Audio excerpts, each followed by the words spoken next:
Christopher Min walang dalawang isip na pinagkumpara si Catherine kay Andrea.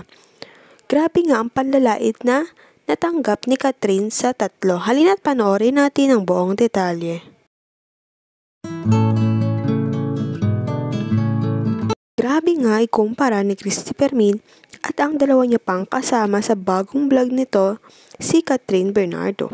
Tinawag pa nga niyang dry, manang, flat at walang dating si Catherine. Samantalang kung purihin naman nila si Andrea ay napakagrabe. Wala nga raw binatbat si Catherine kay Andrea. Halina't panoorin natin ang buong video. Di ba si Andrea nakaganon? Di syempre mayroon siyang May dibdib eh. May dibdib siya. May dibdib yung bata. May dibdib siya. Tapos si Catherine naman flat. Yung nakalagay doon, flat. Diba? Tapos yung lips niya na nakapout pa ng ganon, di ba? Yung makapal. Angelina Jolie. Si Catherine naman daw yung flat yung lips niya ganon. Tapos, lalo na doon sa skin. Pinag-anuan nila sa skin na dry daw si Catherine. Tapos, pero postura talagang may ilalaban yung Andrea. Ay, oo. Wala talagang binatbat si Catherine. Tanggapin natin ang katotohanan. Oo, tama.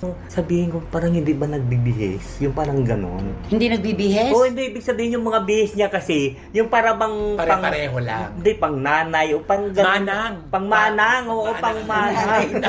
Sobrang damit mo. Si Blight. Ay, nako. Sa post siya pa lang Updated. ano ka na? Talo ka na kaagad. Wala tayong karapatan magkumpara at manglait ng iba.